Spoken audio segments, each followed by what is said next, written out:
मराठवाड्यातील पाणी टंचाईच्या झळा आता आणखी तीव्र होताना दिसतायत। संभाजीनगरमधील 466 गावं 72 वाड्यांना आता 725 टँकरना पाणी पुरवठा केला जातोय।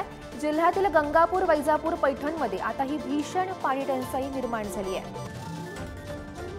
आणि मराठवाड्यातील आपण ही स्थिती पाहतोय, ज्या ठिकाणी पाणी टंचाई आहे ती वाढताना दिसते आहे। आणि संभाजीनगरमधील 466 गावं आणि 72 वाड्यांना आता 725 टँकरना पाणी पुरवठा केला जातोय। त्यामुळे पाऊस नेमका कधी पडेल याची वाट आता संपूर्ण संभाजीनगरकरांना लागून राहिलेली आहे।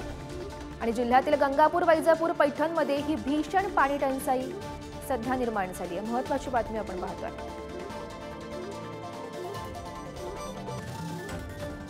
तर पाणी टंचाई उद्भवल्यानं संभाजीनगरमधील 466 गावांना आणि 72 वाड्यांना 725 टँकरना या ठिकाणी पाणी पुरवठा सुरू आहे। तर जिल्ह्यातील गंगापूर, वैजापूर आणि पैठणमध्ये ही भीषण पाणी टंचाई दिसून येते। आणि पाऊस वेळेवर नाही पडला तर ही पाणी टंचाई आणखी वाढण्याची सुद्धा शक्यता आहे। या संदर्भात माहिती देत आहेत आमचे प्रतिनिधी सचिन जिरे, सध्या आपल्यासोबत आहेत। सचिन, आपण पाहू शकतो मराठवाड्यात जे पाणी टंचाई आहे ती आणखी वाढताना दिसते। सध्याची काय परिस्थिती आहे तिथली? सध्याची गौरी भीषण परिस्थिती छत्रपती संभाजीनगर जिल्ह्यामध्ये आहे।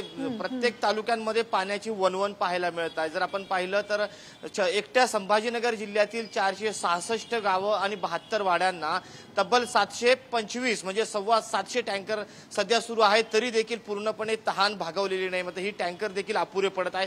अनेक गावांमध्ये 2-2, 4-4 दिवसानंतर व्यक्तींना एक ड्रमभर पाणी मिळतो, अशा परिस्थिती आणि त्या ड्रमभर पाण्यामध्ये आठवडा पूर्ण काढावा लागतोय। त्यामुळे भीषण परिस्थिती निर्माण झालेली आहे संभाजीनगर जिल्ह्यामध्ये। त्याच पुढे जर जाऊन छत्रपती संभाजीनगर शहराचं जर आपण बोललो तर या शहरामध्ये आज घडीला 8 ते 10 दिवस आड पाणी नागरिकांना मिळत आहे, ते पण पुरेसं मिळत नाहीये। त्यामुळे अनेक अडचणींचा सामना या ठिकाणी करावा लागतोय। जसे दिवस पुढे जात आहेत तसं तसं ही परिस्थिती भीषण बनत चालू। त्यामुळे लवकरच जर पाऊस पडला नाही तर पुन्हा एकदा भीषण परिस्थिती या संभाजीनगरमध्ये निर्माण होण्याची शक्यता वर्तविण्यात येत आहे। गौरी, हो, नक्कीच सचिन। तर पाऊस वेळेवर नाही पडला तर ही जी पाणी टंचाई ती आणखी वाढण्याची शक्यता दिसते। धन्यवाद दिलेल्या या माहितीसाठी।